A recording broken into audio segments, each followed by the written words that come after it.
Good afternoon, everybody. Welcome back to Other Minds and Hands. This is episode number 58, and today Maggie and I are returning to our opening series and doing our third, and I think for now final, though we could keep doing this almost indefinite. Well, not quite indefinitely. We could do it a few more times.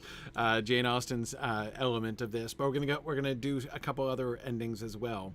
So anyway, we're finishing. We're finishing with Jane Austen today with Emma. Yes, we're going to be focusing on Emma. And the subject of our analysis today, we're going to do a close reading of the openings of the book, the 1996 Gwyneth Paltrow film, the 2020 Emma film. That's much more the much more recent, really visually gorgeous production, and Clueless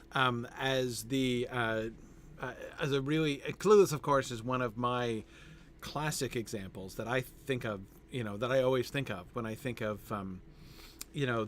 what I've called modulation adaptations, to take a story and adapt it, but adapt it in a different way or in a different context. Clueless's relationship to Emma is, I think, it's just one of the most successful examples of that kind of adaptation that I can think of. So couldn't forbear to talk about Clueless while discussing Emma adaptations. So we've added that so we've got 4 different works that we're going to be trying to get through today. So we'll have to try to be a little bit efficient. And but first, let's do a drawing. It's our fall fundraising campaign, and as I was saying last time, we are celebrating our donors and our participants and just thanking everybody. So we're going to do it now, and we're supposed to do this once a week, and then last week we had to cancel because I was having horrible electrical problems in my house, so I was not able to be online, as that was still actually in the middle of things going on the fritz and power surges and all kinds of bizarre things happening. So what I'm going to do today is I'm going to do 2 separate drawings.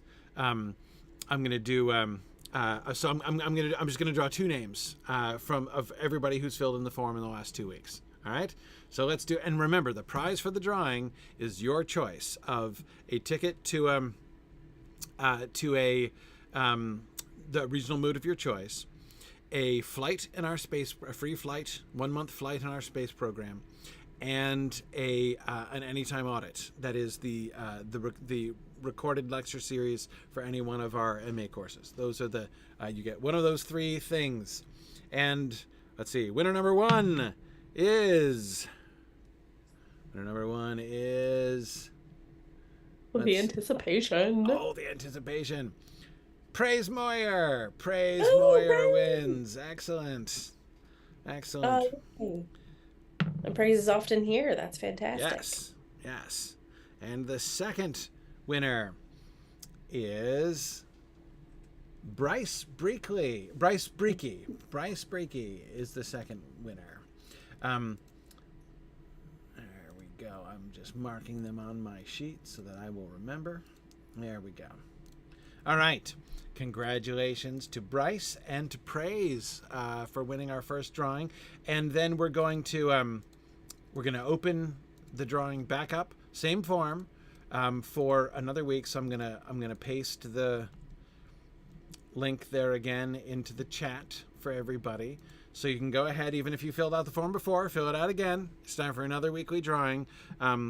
So we will do a drawing for everybody who fills out the form from here in, basically. Okay? All right. Excellent. Okay, so let's jump into Emma, because we have a lot to talk about here. Shall we start with the book again? Yes. Okay. Yes, let's always start with the text, which I have to say, I'm sure I've said this before, but it's also counter to how I actually engage with adaptations now. So I think when we're studying something, when we're analyzing something, when we're discussing it in a comparison in an academic sense and doing kind of that deep reading, that's the way to do it. Text to media, because you've got to know where you start from and just kind of how they retell that story in different modes. But if you are a casual viewer, if it's not something I'm working on or studying, I 100% prefer to see the film first and then read the book.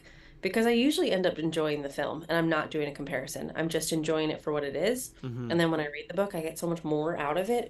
It's so rich and deep and extra info, and I love it. So there's my PSA for you don't always have to read the book before you see the film. Yeah, and I admit I've always been one of those people who is like, I can't see that film because I haven't read the book yet. And Right. And I was too until all of this. yeah, yeah. So no, it's been changed. I've decided. So I haven't got a chance to do it yet, but I'm going to take the bold step, and I'm going to do the thing. And the you know what is going to be my first one? My first is going to be the Sandman adaptation. Because I've been Oh, meaning to read Corey. Neil Gaiman's Sandman for a long time, and I haven't ever had the chance.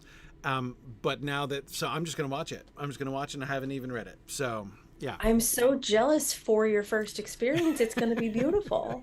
yeah, I've been looking for an excuse to reread it. So I have seen the adaptation. I did read it ages ago. So maybe this is our new foray that yeah. We'll be like and I've never crossing. and I've never read Wheel of Time, so I Right. feel like we could Yeah. counter in that Yeah. respect. Yeah. Absolutely. Absolutely. Um, yeah. Anyhow, And so yeah, yeah, uh, Emma, we got to dig in, don't Emma. we? Yeah, yeah. Okay. All right. So, but I agree. Certainly, when thinking about comparing and contrasting multiple adaptations like this, since the text is the one central reference point to which they're all, It's it the hub. certainly makes, yeah, it's the hub. So it makes sense to um, kind of begin there. All right. So here. I'm not going to read the whole first chapter because the first chapter is actually quite long Yeah. of Emma, unlike the Pride and Prejudice first chapter. But I'll read the first few paragraphs. Emma Woodhouse, handsome, clever, and rich, was with a comfortable home and happy disposition, seemed to unite some of the best blessings of existence, and had lived nearly 21 years in the world with very little to distress or vex her. She was the youngest of the two daughters of a most affectionate, indulgent father, and had, in consequence of her sister's marriage, been mistress of his house from a very early period. Her mother had died too long ago for her to have more than an indistinct remembrance of her caresses, and her place had been supplied by an excellent woman as governess, who had fallen little short of a mother in affection. 16 years had Miss Taylor been in Mr. Woodhouse's family, less as a governess than a friend, very fond of both daughters, but particularly of Emma. Between them, it was more the intimacy of sisters. Even before Miss Taylor had ceased to hold the nominal office of governess, the mildness of her temper had hardly allowed her to impose any restraint, and the shadow of authority being now long passed away, they had been living as friend and friend, very mutually attached, and Emma doing just what she liked, highly esteeming Miss Taylor's judgment, but directed chiefly by her own. The real evils, indeed, of Emma's situation were the power of having too much her own way, and a disposition to think a little too well of herself. These were the disadvantages which threatened alloy to her many enjoyments. The danger, however, was at present so unperceived that they did not by any means rank as misfortunes with her. Sorrow came, a gentle sorrow, but not at all in the shape of any disagreeable consciousness. Miss Taylor married. It was Miss Taylor's loss which first brought grief. It was on the wedding day of this beloved friend that Emma first sat in mournful thought of any continuance. The wedding over, and the bride people gone, her father and herself were left to dine together, with no prospect of a third to cheer a long evening. Her father composed himself to sleep after dinner as usual, and she had then only to sit and think of what she had lost. Okay, then it goes on, of course, to talk about the how the event had every promise of happiness for her friend, to talk about Mr. Weston and the marriage and how they're settled only a half mile away, and all that kind of thing. Is that good? Is there anything further you wanted to make sure I got to, No, Maggie? I Are we think good that's a there? really good establishing shot Okay. to use filmic terms. Yeah, yeah. Okay, so the first thing that we notice, especially in contrast to the other two texts that we read, is that this has the heroine of the story 100% the focus of the narrative from the very beginning. I was just going to say that she is the first, and also the title. I mean, she is the first Yep. two words. Yep. And she's the title of the piece, which we have not had before. They're kind of an afterthought in our other texts. Yes. From chapter 1 of Pride and Prejudice, you might be able to make a shrewd guess of who is the actual heroine of that story, but not necessarily, right? Right. I mean, we're told a little something about each of the 5 daughters of the Bennets. Presumably, we can guess that one or more of the Bennet daughters is in fact going to be the focal point of the story. But I don't think it's perfectly obvious that Elizabeth is going to be the main focus No. at all. And the only kind of nod we get is from her dad, right? Where he says, she Yes. might have a little bit more brains than the other, but Exactly. she's not actually a focal point for a little while. Yes, we can tell from the conversation that Mr. Bennet favors Lizzie and that Mrs. Bennet favors Lydia, and we're told that Jane, the eldest, is the eldest and very beautiful. Mm-hmm. So if anything, presumptively, I would think we're imagining it's probably going to be Jane, right? Right. So it's not exact. I wouldn't go so far as to call the first paragraph of Pride and Prejudice misdirection in this way, but it certainly leaves it open. Sense and Sensibility was even more open, right? We didn't even get to the girls until the very tail end of the chapter, and there we just got an equal description of each one, right? And it was 3 paragraphs. Yeah. Is that right? Yeah. Yeah. Not a lot. Yeah. So remember, we were all embroiled in the details of the the genealogy and inheritance, right, in those in the opening paragraphs of Sense and Sensibility. Anyway, so here this is a significant change, where this is all Emma all the time, right? And note also that one of the things that I found really interesting was kind of the transition from, so on the one hand, there's a certain objectivity that the narrator has in describing Emma, right? Especially when it goes on to critiquing Emma and telling us about things about her character of which she is totally unaware herself, right? The danger was at present so unperceived that they did not by any means rank as misfortunes with her, right? So the narrator is kind of confidentially telling us things about Emma that she herself does not know about herself, right? And so there's not only this, the sense of the omniscience of the narrator, but we're like insiders. We're watching Emma and we're looking at, but we're cued with a kind of resistance, right? We're told, this is another one of Jane Austen's pretty cool first sentence. It's hard to compete with Pride and Prejudice, but the first sentence is pretty good. Emma Woodhouse, handsome, clever, and rich, with a comfortable home and happy disposition, seemed to unite some of the best blessings of existence, and had lived nearly 21 years in the world with very little to distress or vex her. Yeah.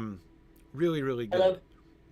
I love the end of that sentence, with very little to distress or vex her. It just paints this picture of entitlement, but because she's cheery and pleasant, you're kind of inclined to think that she's quite lovely, and we're happy to engage with that and give her a chance, as opposed to she's been a piece of work her whole life, and she's used her privilege to be a real pain in the bum. Right, exactly. And notice also, it's very gentle, right? But the way in which we are instructed to view this as Emma's own perspective, right? She doesn't say that she had lived nearly 21 years in the world and nothing bad had ever happened to her.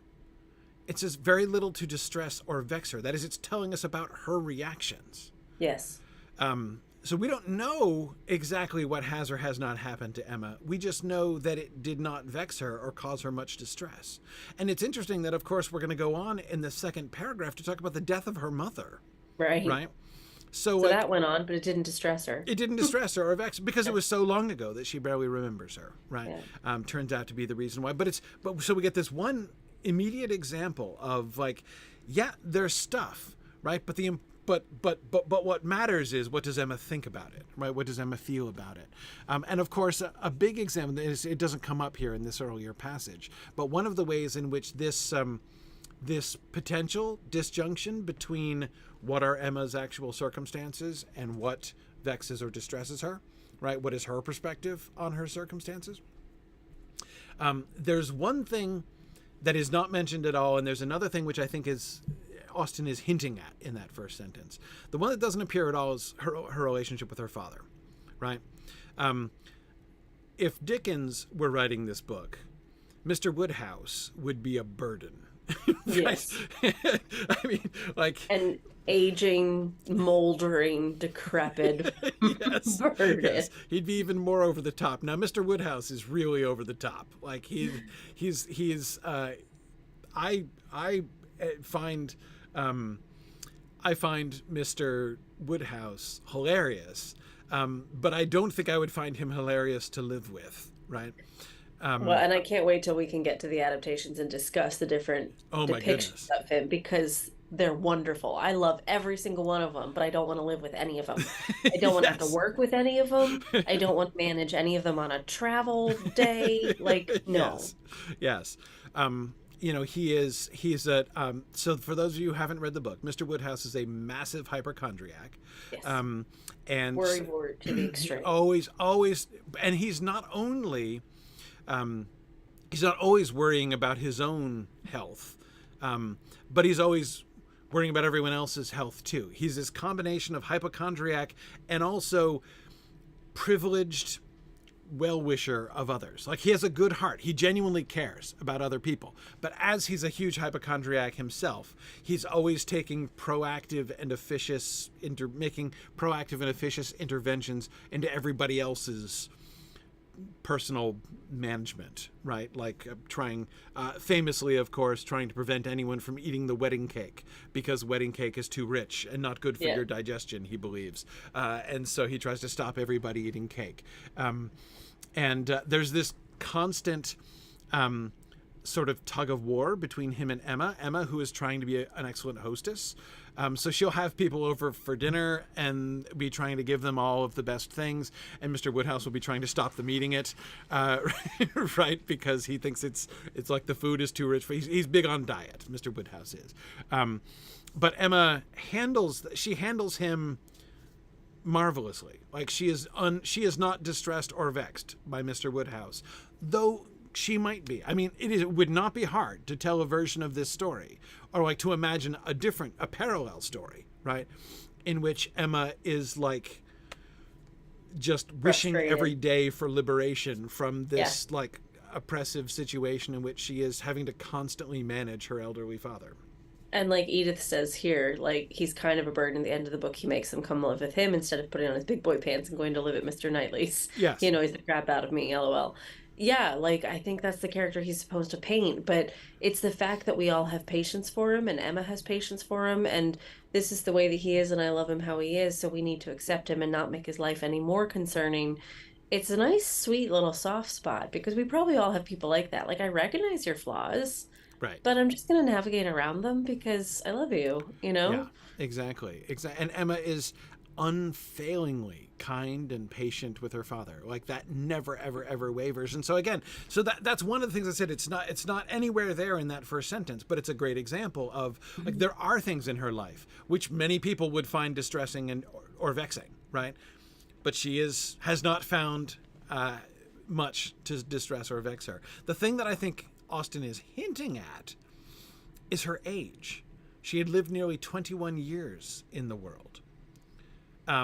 And so remember what that's going to mean to people of this time. If you're almost... She's ancient. She's ancient. Exactly. She is 1 foot in the grave. She's almost an old maid. Yeah, exactly. She's almost an old maid. This is the time, when you're turning 21 in Austen's social world and you're unmarried yet, this is it's not too late. You're not too old, but this is the time when you start getting anxious.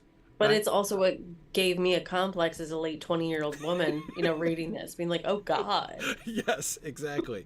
So contextualize it in Jane Austen's time. That is. Yeah, exactly. Charlotte Lucas is 26. 28? 28. Yeah, 28. Yeah. She's 28. And her family is despaired that she's ever going to get. She does, of course, get married. But in the Keira Knightley version, she blatantly announces that I'm 8 and 20 years old, or however she phrases it. What are my chances? Yes. I'm a burden to my parents. I have to do this. So she marries what's his face, Mr. Collins. Yeah, she's very practical about that, right? But yeah, I mean, so even the Jane and Elizabeth are also, I mean, Jane or Elizabeth, I think, is 21 also, but she's starting to feel the pressure, right? And there's a kind of tacit acknowledgement that neither of the Bennett girls would have lasted as long as they have if they'd had any money, right? It's because they're so poor that they haven't been able to marry yet. Again, not critical, not so that's thrown out there, and that's another thing. Like, if she's 21 and unmarried, some would be distressed or vexed by that, right? But not Emma. And indeed, of course, we will find as we read on that Emma is in fact cheerfully resolved never to marry. She quite prefers it. She has a beautiful house. She has a good relationship. She's very, and with her father, that's not inappropriate. Yeah. That she's quite happy to maintain the life she has. Yeah. Which also at the time, when you think about what a luxury that is, that also kind of exemplifies her own entitlement. You know, the fact that she could choose to be single. Yes. And was quite happy with her life. She had that ability. Not everyone had that. They, were forced into something. Her situation puts her. It gives her that option. Right. She is not. There's no situation where she's going to end up poor and alone. Right. And on her own. Well, actually, there potentially is. Are you thinking about inheritance? That's where I went. I am thinking about inheritance because her father's land, it's not entailed or anything. There's no funky will thing going on, as is true in both Sense and Sensibility and Pride and Prejudice. But the heir to her father is the oldest. So they're the two sisters, right? There's Emma and her older sister, Isabella. Yeah. Isabella's married and has several kids, one of which is a boy, two of which are boys. I can't remember the kids. But anyway, the little Knightleys. Lost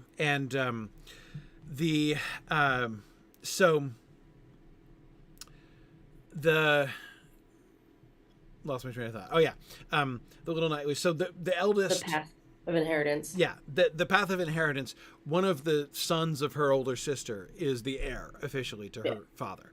So theoretically, when her father dies, Emma doesn't keep the land herself. Like, she's not going to inherit the land. Her nephew would inherit the land, but her nephew's just still a little kid, right? And again, then there's no sense that she's going to get booted out and like. I mean, I guess you'd have to hope that. Yeah, you'd have to hope that he would impart that, saying, "Yeah, you are my inheritor, but Emma's looked after." Right, exactly, and they have their own establishment in London. The Knightley, Mr. John Knightley and Isabella. So again, even that, like, should Mr. Woodhouse die, which he's old, so he could, but should Mr. Woodhouse die, it's conceivable that Emma's establishment could change in some way, but there's really But it's not something we're overly worried about. Either, they're not described as manipulative, yes, like they are in Sense and Sensibility and things like that. It's not a non-issue. Yeah, and again, it seems important in that there is no sense in which Emma is under external stress. Or she's the only Jane Austen heroine who is not all of the rest of them are in some kind of tenuous situation. Elizabeth, mostly money, right?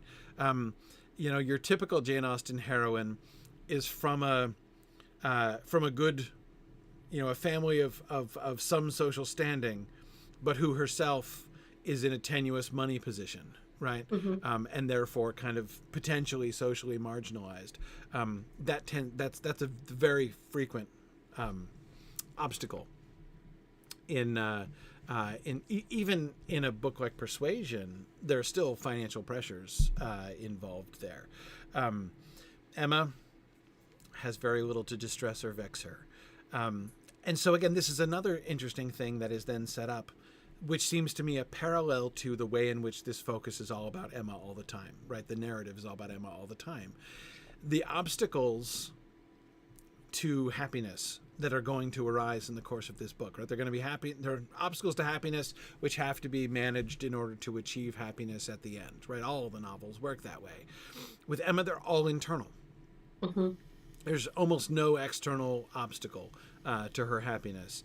And that's how, so we're told about her, and we're told about these elements of her character and disposition, which are going to be her greatest obstacles, right? And so that's kind of announced there from the outset. Anyway, so yeah, that's it. It makes Emma a very, very different kind of story, and Emma as a heroine, a very, very different kind of heroine. She is Much more not powerful from the start. absolutely, Mm-hmm. absolutely. Yeah, she is the center of her little world, and she is the queen of her little world. Mm-hmm. There is no one. She has no rival. Not just in her home, where, again, it's emphasized that since her mother died and her sister, there's an age gap between the two sisters, and her sister was married a long time ago, at least many years ago at this point. So, like, when she was a teenager, Emma became the mistress of the house. And especially given that her father is a sort of hypochondriac invalid, she has had sole dominance over the house and household affairs.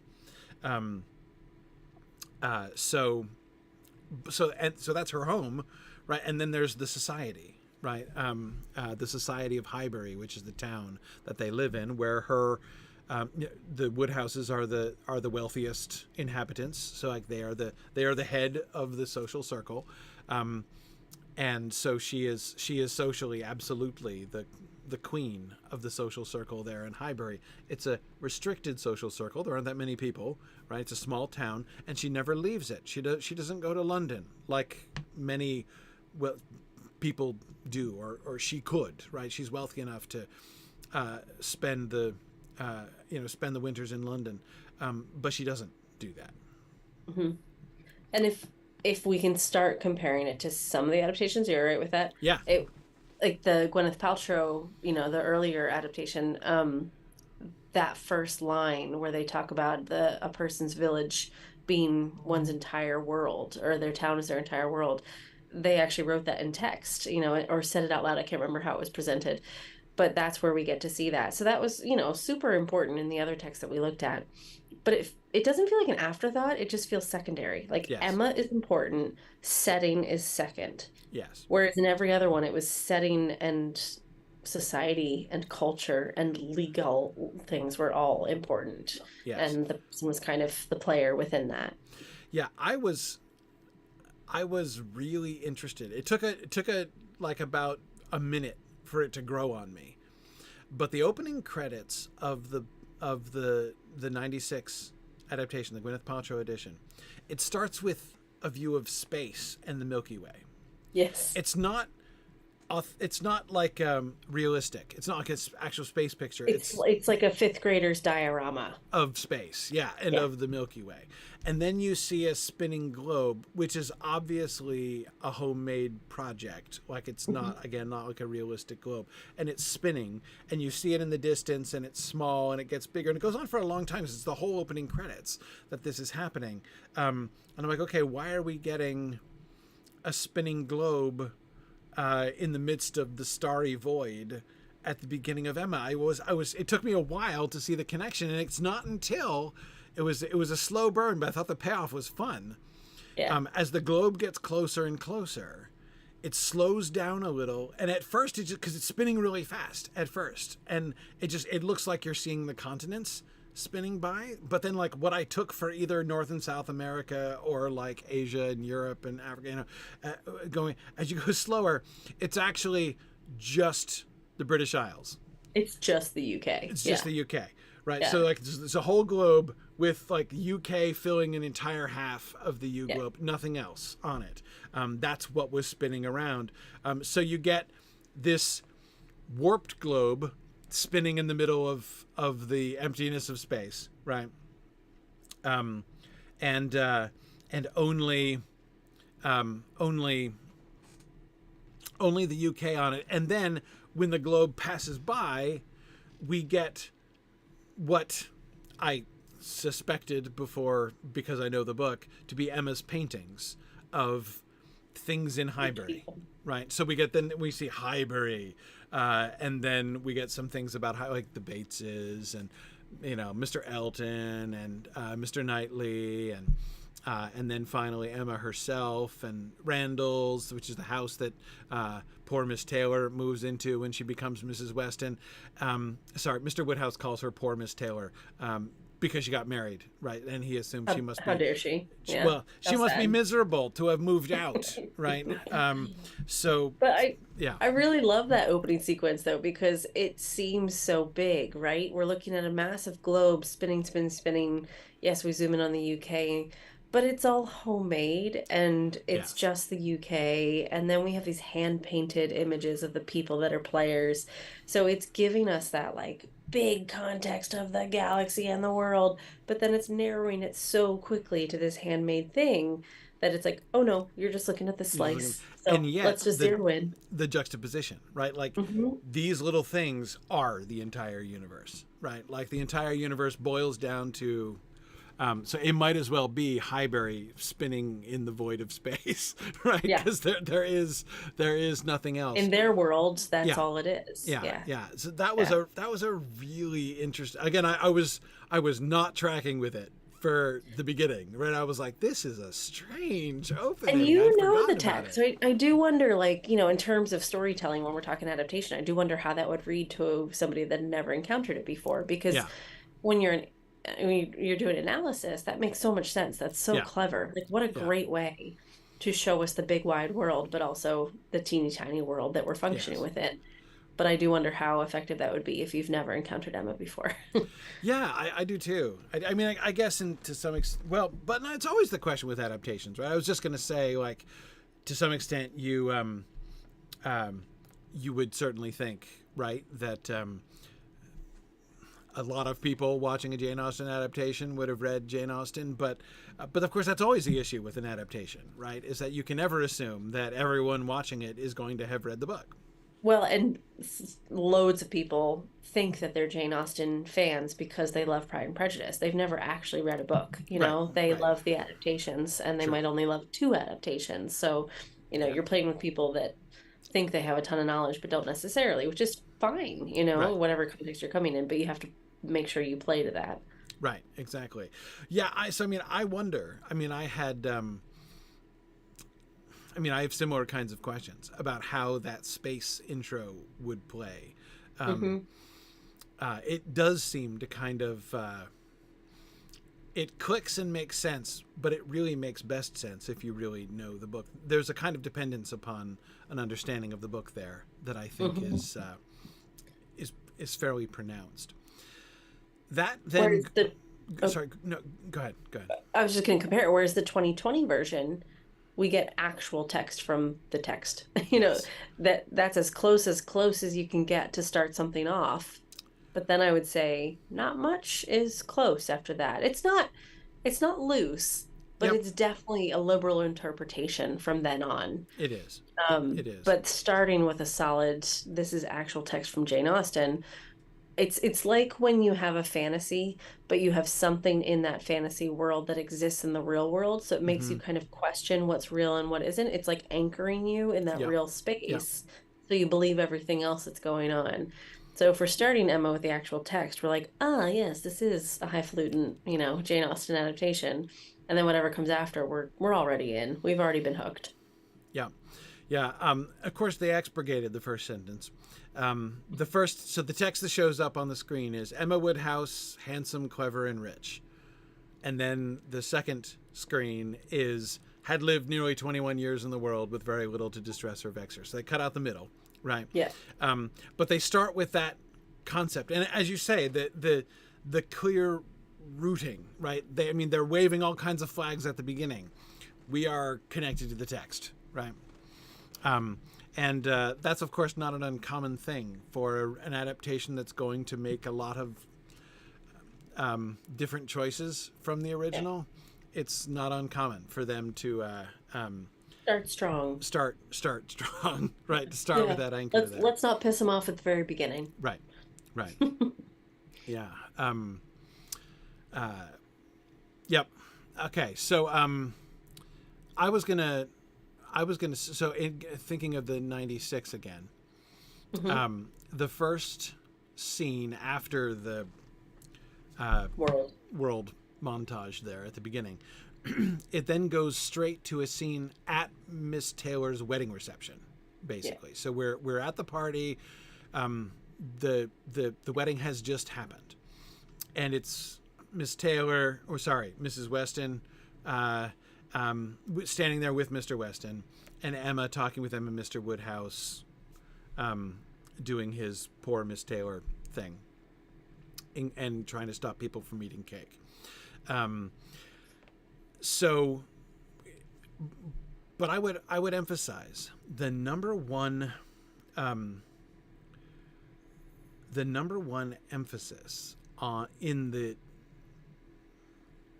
Gwyneth Paltrow version, even from the beginning, the very opening words that Emma says is boasting about her matchmaking ability.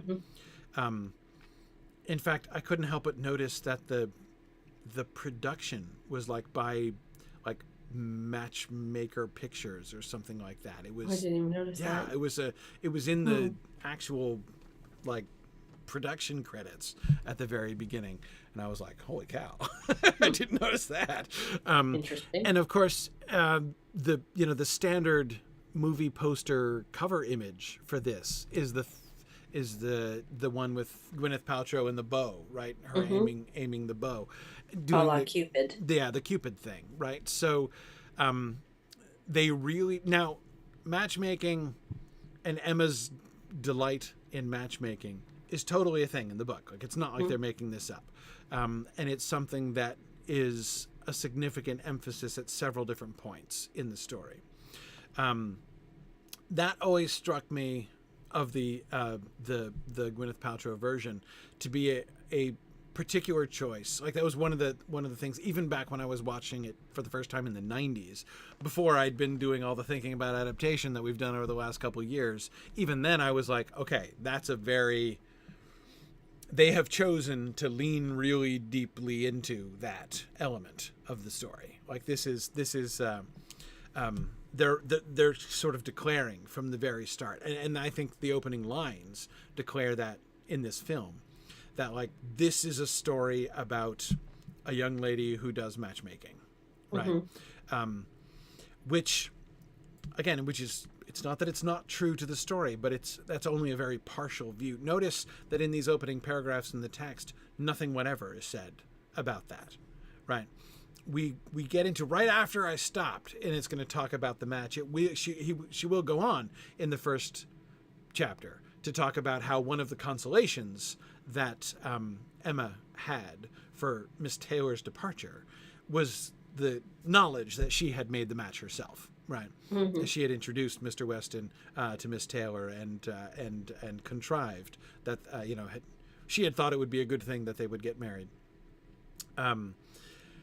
So again, it's going to come up, but it's in this establishing shot, as you called it, the Emma establishing shot, which is like a portrait of Emma, right, in this book. That is not one of the things that is even indirectly pointed to in these first, what did I read? 4 or 5 paragraphs? 5 paragraphs. Yeah, the first 5 paragraphs. It's, of all the things we're told about Emma, that's not it. So the choice of the film to really foreground that and say this is going to be about matchmaking, it almost gives the film a kind of Shakespearean comedy feel. You know what I mean? It's a little more tongue in cheek than the others. Yeah. It's a little self-aware. Yeah. And again, in the way in which the premise of a Shakespearean comedy, and I'm thinking of something like Midsummer Night's Dream or Much Ado About Nothing, All's Well That Ends Well, though that one's weird, is the whole kind of premise of the plot is different people getting together and mixing up, and that everything comes out right, and the correct people being matched to the correct people in the end, right? That. Yeah. That's the Gwyneth Paltrow film gives to Emma that kind of an atmosphere to some extent. that and that seems to me what's being sort of pronounced at the beginning. This is all about matchmaking, and who's going to end up with whom, and it's a perfectly in so many ways sort of acceptable filter through which to kind of push the story, right? But it's definitely a filter. I mean, it's definitely looking at prompting us to see not only the plot itself, but the character, especially of Emma, through that one particular lens, and the motivation. I mean, when we're comparing our three adaptations, I know we haven't talked about Clueless yet, but in Clueless in the 2020, the real first impression we have is entitlement. I mean, it's just showing us how well off she is and 100%. how little she needs from the rest of the world.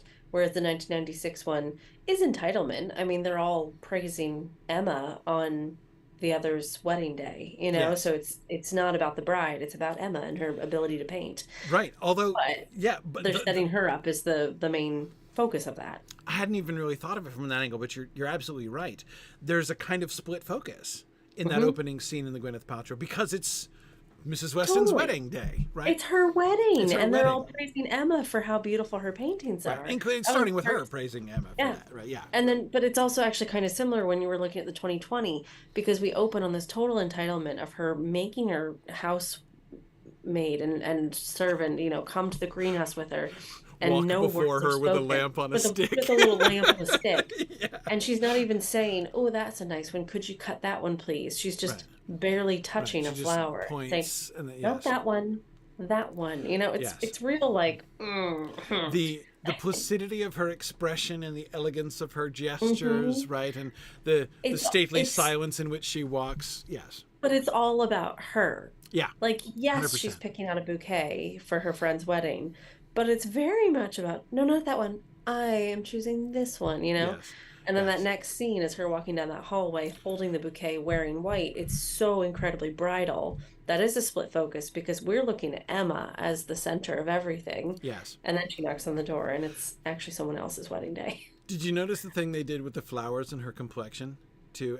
I'm particularly sensitive to this because in the Middle Ages, people it's like a one of the biggest stock cliches of the Middle Ages. Like they loved their beautiful lady descriptions, and so there are all these like standard cliches of how ladies are described, and so I'm often thinking in these medieval terms. And so in the greenhouse with the flowers, the first thing she does is have like these perfectly white flowers next to her face, right? And then the second thing, we see her holding a little baby rosebud and brushing it on her perfectly red lips, right? And again, that's like the medieval beautiful lady description almost always has like some like lily white skin. Yeah, lily white skin and rose red lips.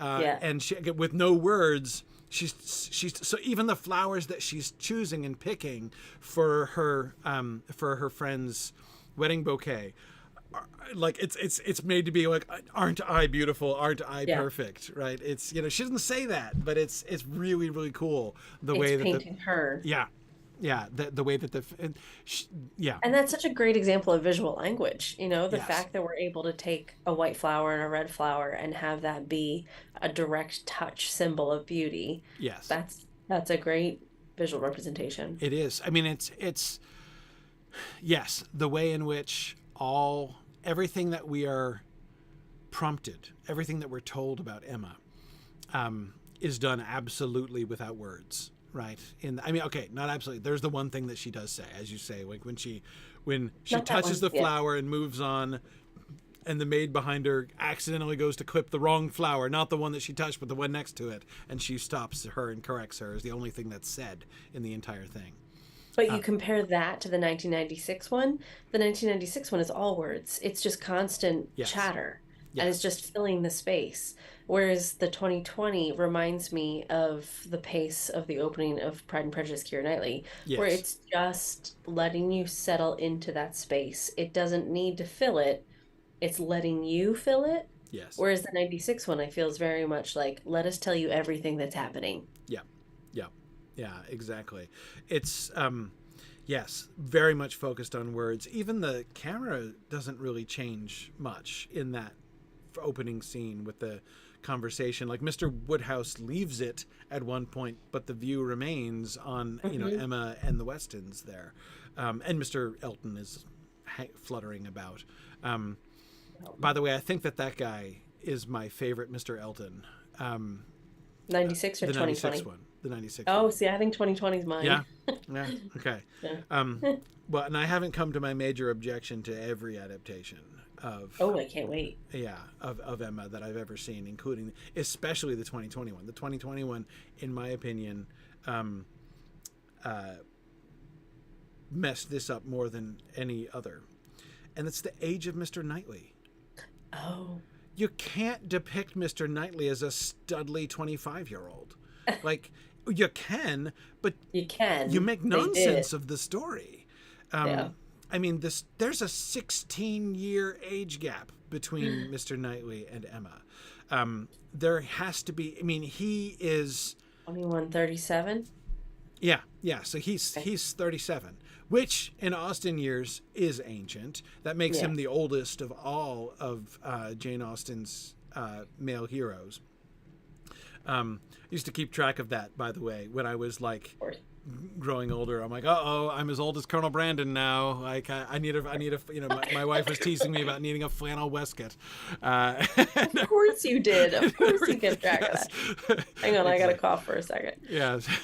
So yes, when I passed Mr. Knightley, man, it was all over. But it's just so much of the story rests. I found it very, very difficult as a viewer, especially of the 2020 film, to.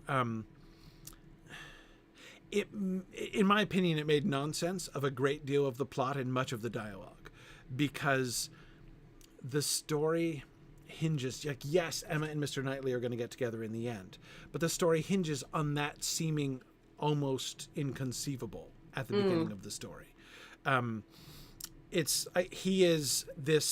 He's her real father figure. Right. I mean, Mr. Woodhouse is not like a real father. But I've never thought of him like that. Oh, God, you're right, because he's always been around. And he's always scolding her and correcting her. He's the one who has actual quasi-paternal authority over her and exerts it over her. And he's, there's several years between her and her sister. And her sister married Mr. Knightley's significantly younger brother. Right? So the age gap between them it's 16 years. He talks in the end about, like, I looked at you in your cradle when I was 16. Right?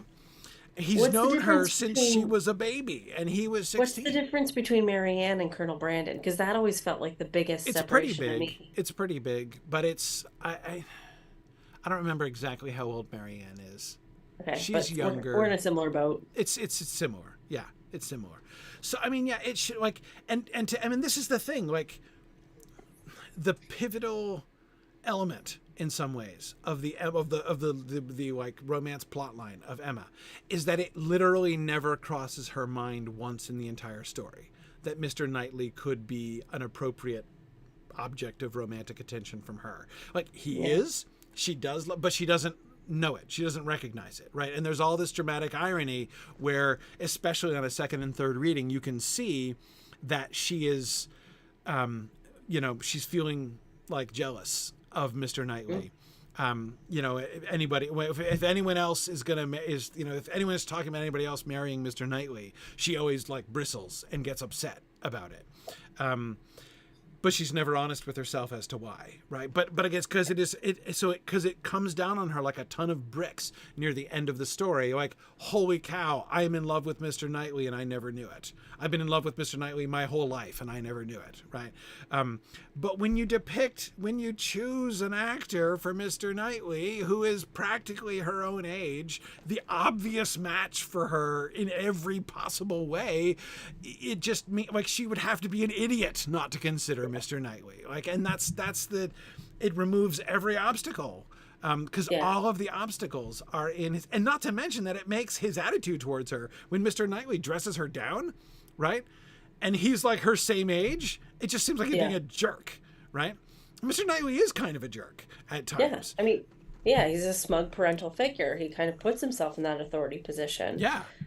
But that's so tough because Emma at no point needs not needs that, because she does, she needs some checking, but like Yeah. she's in charge, she's woman of the house, she runs the roost, like Yep. she's not seeking out somebody to put her in her place. No, but she does need it. She does need to be Yeah. resisted, and he's the only one who will not give her way all the time, right? Um, Sorry, I'm laughing at Meow Indeed. Yep. yes, Agreed. that said, I would marry Alan Alan Rickman in any timeline. timeline. Yeah, I hear you. Yep. I hear you. Yeah. So anyway, yeah, it's. I find that this impulse to make Mr. Knightley, young and Studley, really just makes hash of so much of the plot and so much of the intercharacter development. I think that Clueless does it best.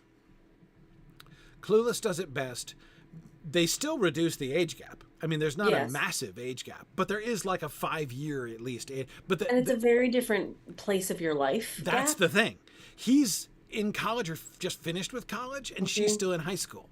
So it Hmm. may well be there's only 5 or 6 years there, and that's not like 16. But the gap between the inhibitions of a high schooler to be dating somebody who's out of college and somebody out Yeah. of college to be dating somebody in high school, like that approaches the situation, the circumstances. That it's the only adaptation I've ever seen where I feel like, okay, like the Mr. Knightley Emma situation is sort of what balance it is needs to be in more. order for this story to go on. And again, I'm not saying that you can't make that change. You can make that change, but here I honestly I feel the reason I always feel troubled by that particular adaptation choice is that I think it really comes close to striking at the essence of this story. Like, does this story even make sense? The sense that it is supposed to make. Like, if you're going to make that change, if you're going to make Mr. Knightley and Emma contemporaries, you've got to change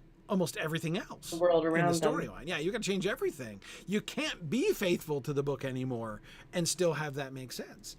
It just really doesn't work. It's, I mean, first of all, it's been so long since I've read Emma, so honestly, that never clocked for me. So I think that in itself is kind of interesting, because that Yeah. never bothered me in terms of a relationship in the adaptations that I've watched and loved, because you see that as a potential match, and that's what it's supposed to be, because this is a Jane Austen. So, like, in the back of all of our minds, that is an option.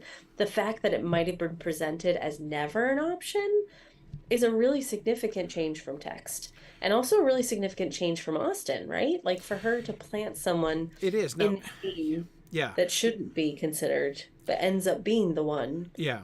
So that's quite a different character of her to paint. yeah. Here's the maximally generous reading of that choice, that adaptation choice that I can think of anyway. And that is Emma, in my opinion, the thing that Austen does in this book. So there's a bunch of, I mean, I love all of the Jane Austen books for different reasons, right? But there are like some things that she does really interestingly. Like, they're different kind of, I guess I would say, storytelling experiments that Jane Austen does in different stories, right? Mansfield Park, for instance, jumps out to me because it's the only story in which I believe there is actual suspense about whom the heroine is going to end up with. Like, there's actual doubt. That almost never happens in Jane, but she plays with actual suspense in Mansfield Park. At least that's my reading of it. In Emma, what she's playing with is perspective, like the narrator's perspective, Emma's perspective, and the reader's perspective, and everybody else's. So there's Emma's perspective, there's the other character's perspective, and there's the reader's perspective. And as we saw, there are some ways in which she's already manipulating that in these opening paragraphs, right? Where she brings us in, we're now in the know, we know things that Emma doesn't, right? One of the very first prompts here that we get is Emma is unconscious of a lot of things. I'm going to tell you some of the things that Emma is oblivious to, right? She, anyway, so she, and this is like the big drama all the way through. Like, the primary source of drama in the entire story is Emma's progressive re-understandings of her whole situation and her progressive realizations about what she was and was not understanding properly. And the way that Austen manipulates us as readers so that in some of the things we're with Emma, and the things that are a shock to Emma are a shock to us too. And in some ways we're like, come on, Emma, right? We're seeing through her like everyone else is seeing through her. So again, so this brings me back to my maximally charitable interpretation of the adaptation choice. By depicting Mr. Knightley as a young studly dude who is manifestly her match from the first minute of the film that we meet him, right?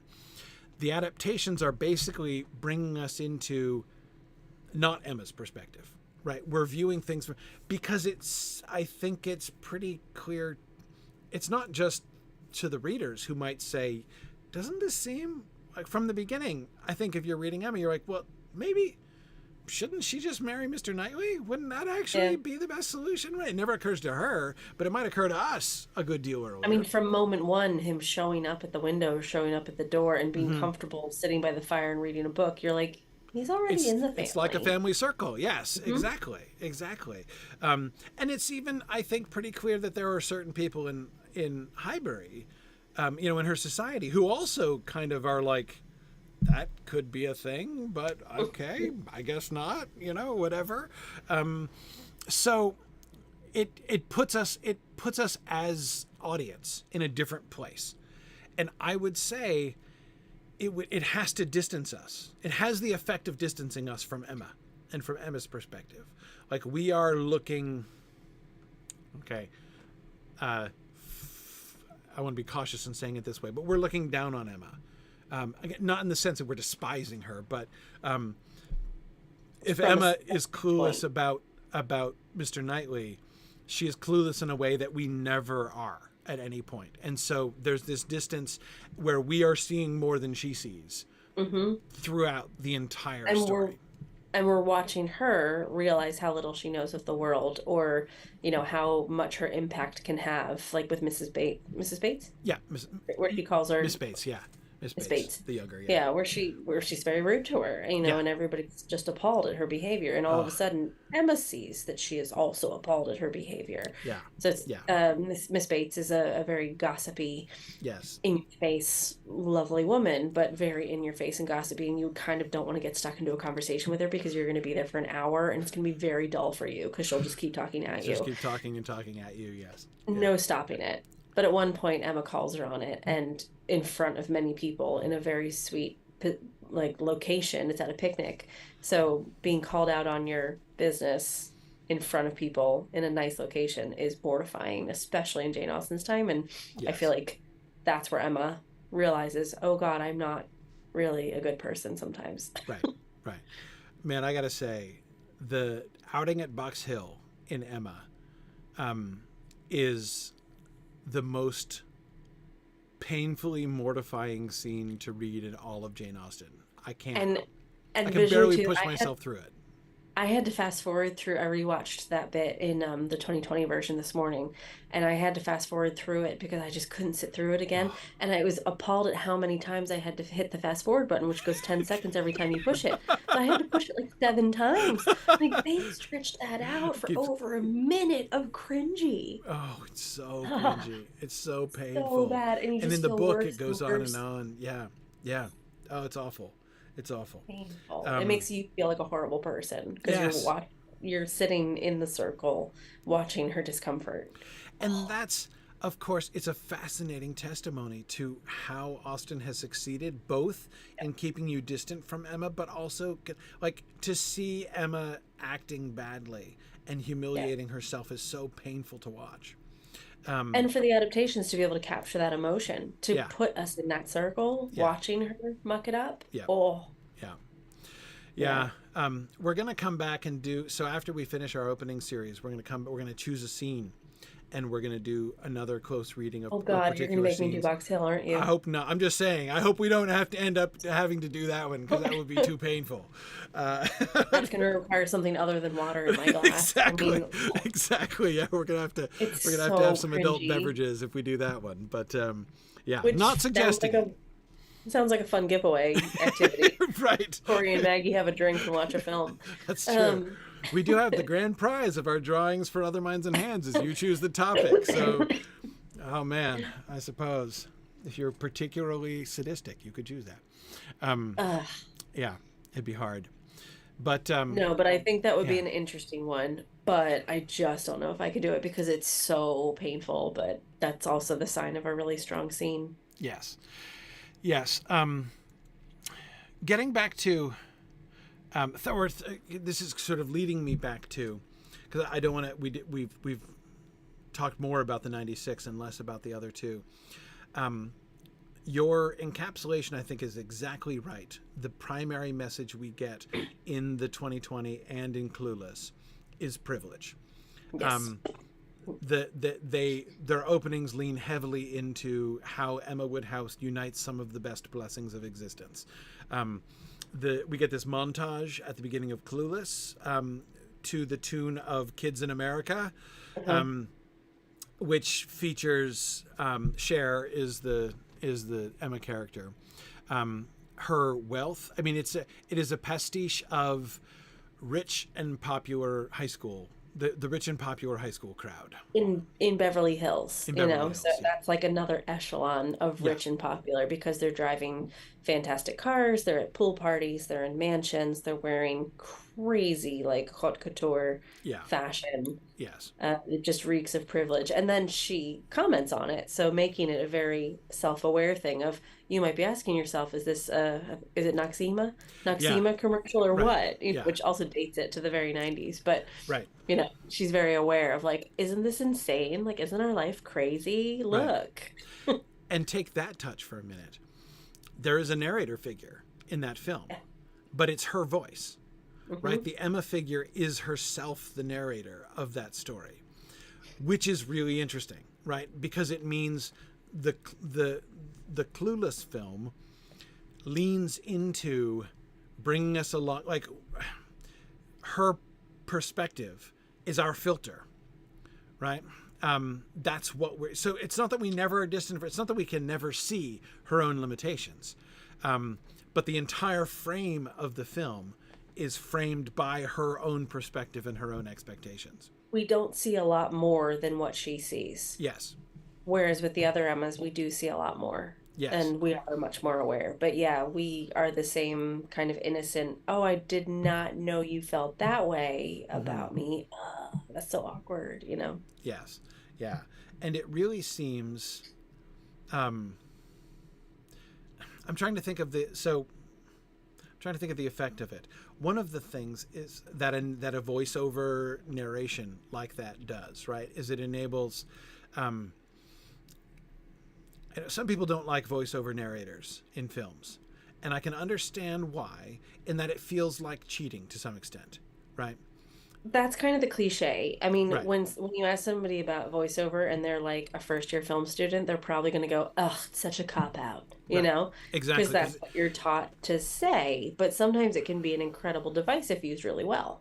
Right, and it's if I'm understanding right, it's a cop-out because basically you're saying your visual images are unable to speak for themselves. You've got to tell us how to respond to it. You're supposed to show, not tell, and here you are telling me instead of showing me. Right. It kind of feels like broken rule number one, but sometimes voiceover can be a really elegant way to get information across. And in Clueless, the choice of, so first of all, I mean, I like it in Clueless, and the reason I like it is it's not just giving us some kind of omniscient narrator voiceover, right? But again, just to pause for a second, notice how that element, that tendency to consider voiceover a cop-out absolutely shows one of the major gaps between text and film, right? As far as media are concerned, that in film it's considered a cop-out to use words, period, right? It's not that you can't ever have dialogue, obviously, but if you're using words to describe things, it's seen as not the way you're supposed to do things. It's seen as a kind of failure, right? And that just speaks volumes to the emphasis of that medium compared to the text-based medium. But of course, in Clueless, we're getting Cher's perspective itself. So what the voiceover, the kind of there's a sort of a distance and tension between what we're seeing and what we're getting, what we're hearing, right, in the words. And it introduces us to this like different perspectives and different ways of looking at things. But of course, another thing that it gives, and another way, as I recall, I didn't get to rewatch the entire film just now, but actually we watched it. We made our sons watch it just a couple of years ago, so I saw it relatively recently. One of the effects of the Cher voiceover in the film is that it gives us her interiority. Yeah, right? You're closer to that narrator. Yeah, she is telling us what she's thinking and why she's doing things and how she's interpreting things, which is good in a sense. Like I can see why the film didn't want to leave it to us to interpret what she was thinking and how she looked at things, right? It wanted to make that narrative. And so we get the moment, the parallel moment to her realizing, oh my gosh, like I'm in love with Mr. Knightley, right? Which is Josh, which is the Paul Rudd character. When she has that realization, she has it in voiceover. Like we're just watching her kind of stagger around and she says it. Yeah. And it's the most incredible line, which I couldn't possibly remember, but I am totally over the moon, Right. Whatever. It's a whole string of words leading up to it. But by the time we get that realization, we've been hearing her throughout. So like we hear a lot about like unreliable narrators and things like that. Yes. She's never an unreliable narrator. She's a really sincere narrator. That doesn't mean what she's telling us is true because we're seeing it through her eyes. Right. So it could be skewed by what she thinks is true, but we believe what she thinks is true. So by the time she comes to that realization, we're all going, oh my God, you're kind of there with her in that moment. Yeah. No, it's really interesting. And so it's certainly a way in which Clueless very much foregrounds the whole like Emma's perspective, our perspective, our interpretation thing like that is, I mean, I think it's very, very true to the book. Like they're very much picking up on a major element of the story in balancing these kinds of interpretive perspectives and ways of looking at things. I had to look it up. Oh my God, I love Josh. I'm majorly, totally, but crazy in love with Josh. Yes, that's the line. Yes. And again, notice the revelation is the revelation about her own feelings. And that's exactly what happens with Emma, too. Yes. Okay. Yes. And I loved the 2021 for that. I know there's the age difference, but I thought the subtlety of them coming to that realization was really well played. Mm-hmm. And that's down to actor performance. So things can be in a script with a certain intention hoped for, but if that's poorly casted or not well directed, it can just get skewed and not come across as well. But I think because everything was such a high level in that adaptation and the cast was just incredible, that the reveal of that was really lovely. It felt really subtle in all these different moments of like, oh God, I really need to tell you this. That scene by the tree where they're dancing around each other and it's just all these like jump cuts of cutting off each other's paths. It's both of them awkwardly coming to the same place, but they literally have to be misdirected multiple times because they're figuring it out. Yeah. That's a really beautiful. That's a really fun visual play there. Misdirect them as much as you can because we're all guessing along with them, and it was really well done. Am I remembering correctly? Is it the 2020 adaptation that has Emma suddenly having a nosebleed? Yes. At that moment? Yeah. Yes. Yeah. I thought she was going to pass out. And yeah. That felt a bit odd. But it was a bit odd and jarring, but it's also like so appropriate for where they both were. I mean, it's basically the like, oh moment. Yeah. Like, what else can you do in Jane Austen's time that is utterly uncomfortable? Have a nosebleed. Have a nosebleed, right. Without a handkerchief around? Like, how did neither of them have a handkerchief on them? Yes, exactly. Yeah. That was at the very top of my most peculiar adaptation choices made in that film. The sudden spontaneous nosebleed that Emma experiences. They must have just been like, what can we do here to really give some shock value? Yeah, yeah, yeah.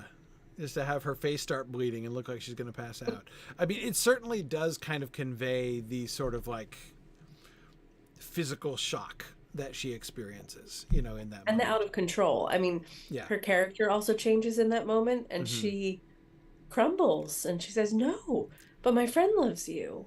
Right. So she has this kind of moment of like, nope, this is all wrong. Nope. Yep. Might as Yeah. well have her nose bleed or something similar. Right. Exactly. Yeah, and I think back to the opening scene, the flower scene, right? And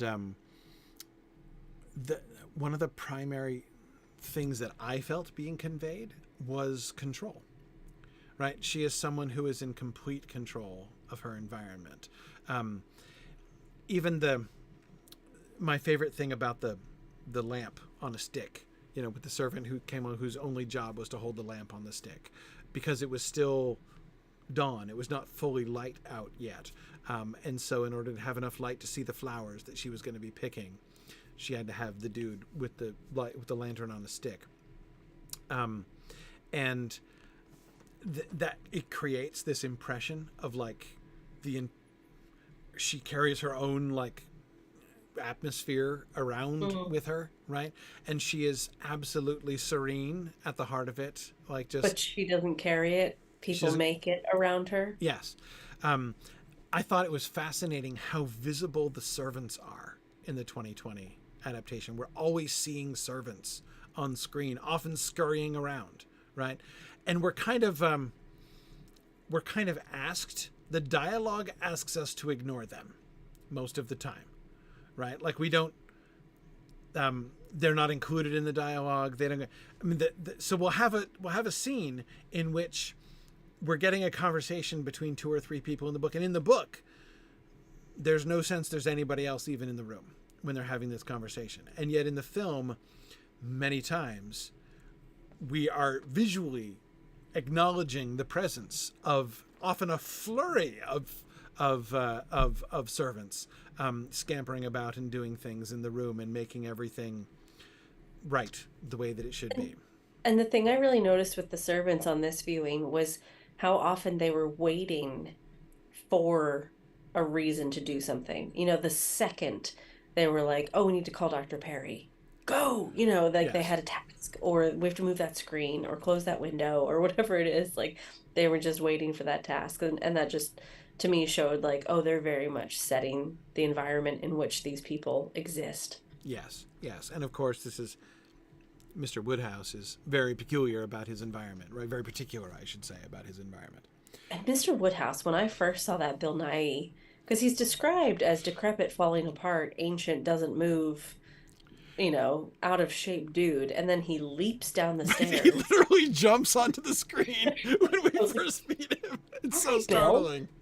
Yes. Oh, he's so good, though. He plays it so well. That Emma would have a hard time physically keeping up with him. She's trying to pin a flower on his chest, and he keeps moving around. She's chasing the idea of Emma chasing Mr. Woodhouse around a room. I mean, he never even stands, barely ever stands, except for he's still utterly affected. He's still very hypochondriac, so that part reads really well. But the energy that Bill Nighy brings that role is great. Yeah, it was a really fun performance. But yeah, let's talk about Mr. It's going a little bit away from our openings specifically, but Mr. Woodhouse is involved in most of the openings, at least. Mm-hmm. So tangentially related, you had mentioned about the different depictions of that, and it's interesting because I think almost none of them are actually represent what Austen describes in the book. Mm-mm. The hypochondriac tendencies often are preserved. The worrywart element is there. Yeah. But as far as depicting him as physically weak as he is, that almost never happens.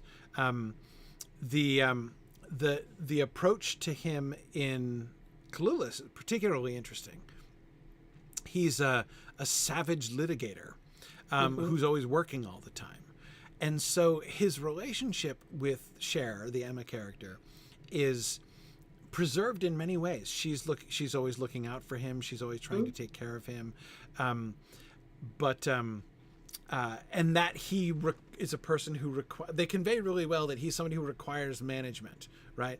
Like it's very clear that like your doctor says, most people would not handle being this person. Like the thing that I love about it is that you get the impression that like, man, being this guy's daughter would be a nightmare.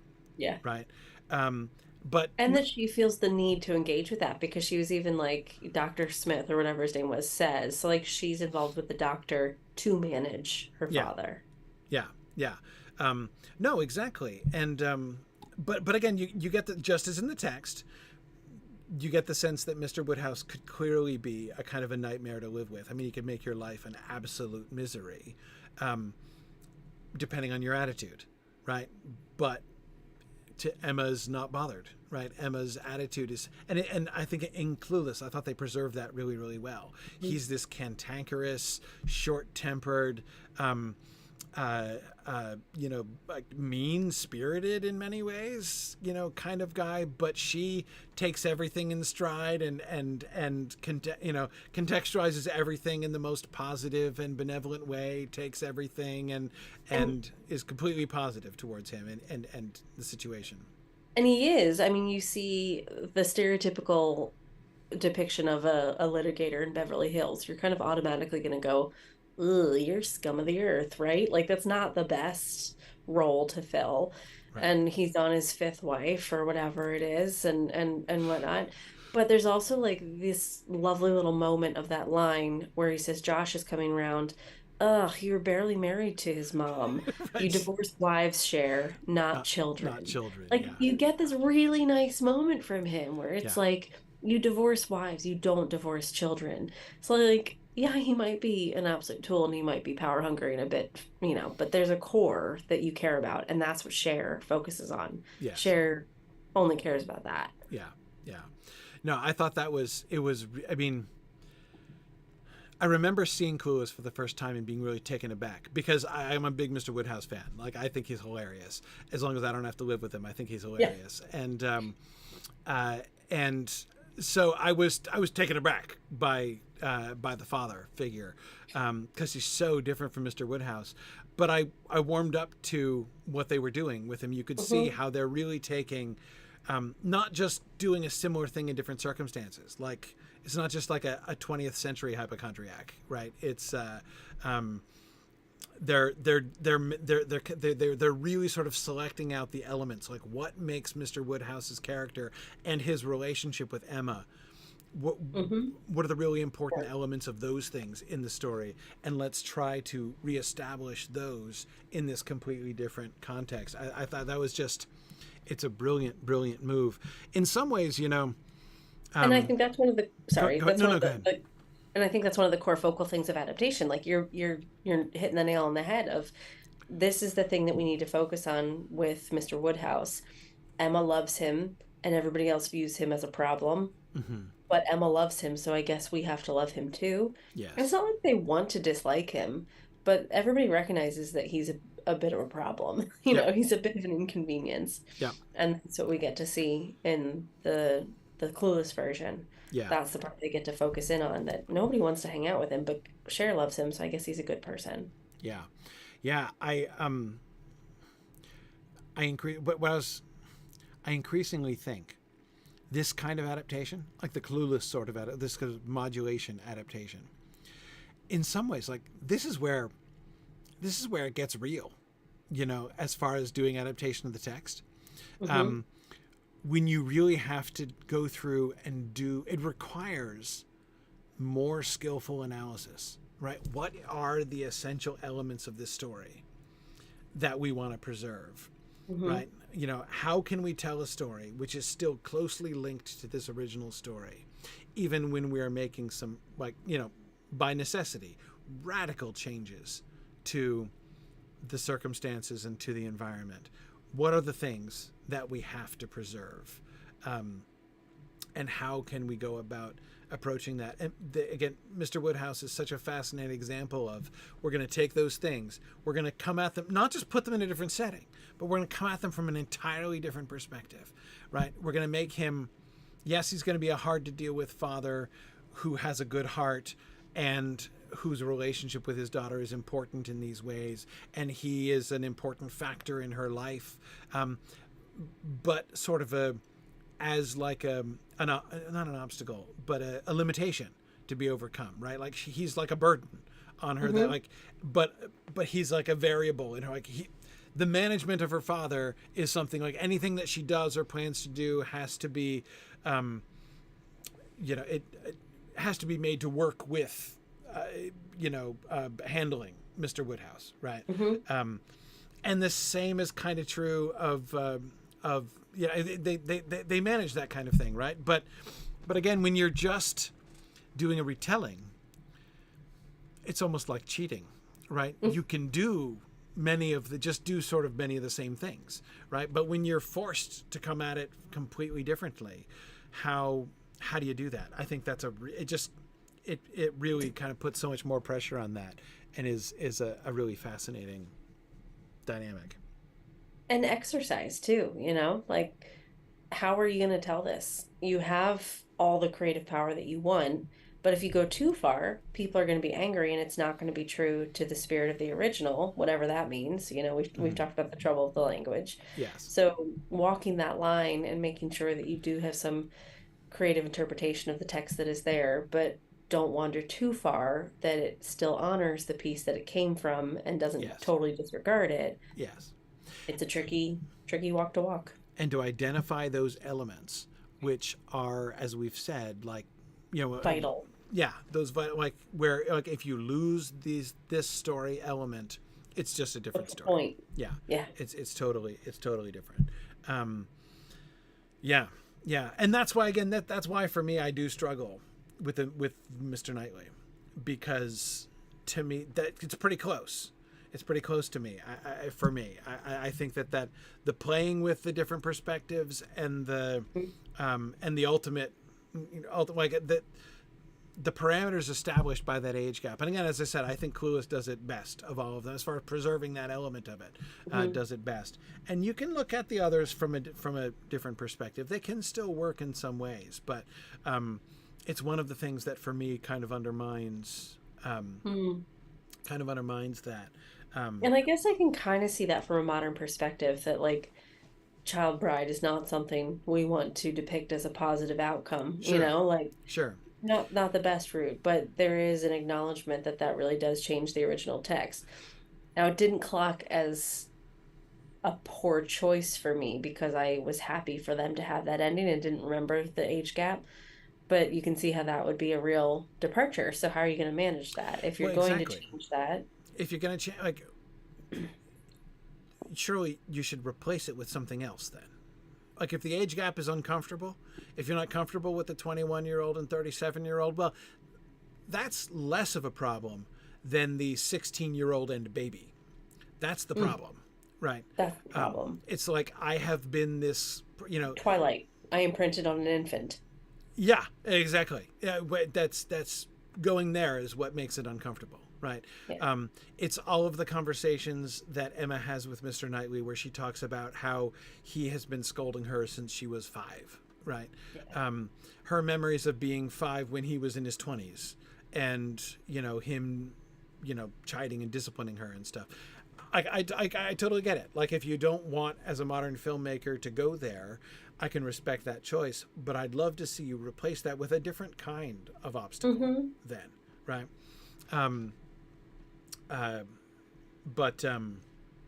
Yeah. Anyway, like that's yeah. Anyway, it is one of the, it's the biggest problem I always have. It's my my greatest reservation about Emma, both of these two Emma adaptations, and just Emma adaptations in general, is that that issue. And I think the example of Clueless is a great way to say how you can do that. Yeah. They lowered the age gap, but we're at different life points. So I think that is probably why it works, the Marianne and Colonel Brandon, Like, Right. yes, she's young. She's 16 or 18 or something. And he's obviously, I'm guessing He's early 30s or no, something he's along those 30, lines. 36, I think. Okay, This mid is Colonel 30s. Brandon. Yeah. But he's lived a life, Yeah. he has lived a couple of lives compared to Marianne because she's been so sheltered as well. And he's Colonel, so he's definitely seen some stuff. So like that divide Hmm. makes more sense that she wouldn't consider him. So Yeah. their resolution at the end is a bigger journey. Yes. So yeah, I think there are different ways that you could do that, even in Austen times. Yep. Yeah, definitely. Definitely. Um, or, I mean, or just go in a completely different direction. You'd go in a completely different direction, right? I mean, um, yeah, I don't know. I mean, there are lots of things you could do. That would be a fun challenge to think I about was gonna that. say, I'm like, that's another episode. Yeah, absolutely. Um, uh, yeah, so it would be fun? It would be fun to do a series of episodes in which we like brainstormed a Clueless-esque modulation adaptation of like a work that hasn't had that treatment yet. That'd be so fun. Would be really interesting again to Mm. think about. Okay, so like, what are the choices that we'd have to make? What are the critical decisions, the critical framework, right, that we would have to Hmm. put into place in order to have the story that we're telling in the adaptation be related in constructive ways to the original. And related, do you want it to be close? In which case, are you going to go chapter by chapter and see what the Right. motivations for each chapter are and Right. which each character arc, what happens that chapter? Or Yeah. are we just going to go for an overview? 10 Things I Hate About You is Taming of the Shrew versus Clueless as Emma. Right. Like, that's a Right. fun comparison. It is. It is. Yeah. I mean, of course, Shakespeare is the one who's had more of these kinds of adaptation than any Mm. other author I can think of, understandably. Um, O is another one that Oof. I really like. The Othello adaptation. Uh, yeah. Anyway, that I think is that would be fun. I That think would be that would be fun. fun to do. Yeah. Um, And we don't know what we're doing next week, so we'll decide that probably in a few minutes, and we'll let you guys know if there's homework. yes. Well, because we're working up towards. Did you want to begin our Christmas sequence? We were going to do. I do. Yeah. Because Um, I'm thinking if we want to take a look, we might as well talk about this now. If we want to take a look at scenes, we could start with A Christmas Carol because we already talked about it last year. mhm. So we could do a specific scene from Christmas Carol, That's true. That's true. We could use the same films that we used last time and looked at a specific. at least for one episode. That doesn't have to be for five. That could be a starting point for next week, and then we depart a little bit. Yeah. Um, yeah. Well, it will be post Thanksgiving officially as of next week. So will be for our first broadcast in the Advent season. We shift and do some Christmas movie stuff. What scene would you want? We could do one of the most obvious would be like the confrontation between Marley's ghost and Scrooge. Yeah. I'm not as excited about that because it feels pretty straightforward and it's information driven. Mm. I'm trying to think of one where there's like more of a spiritual shift, like Christmas present at the party. We see some examples and he grows. I don't know. Or like the Ghost of Christmas Future, maybe, because that's always a brief, like one scene thing. And quite different from the text in pretty much every adaptation. Yeah, yeah. And Druid's Fire, yeah, Scrooged is great.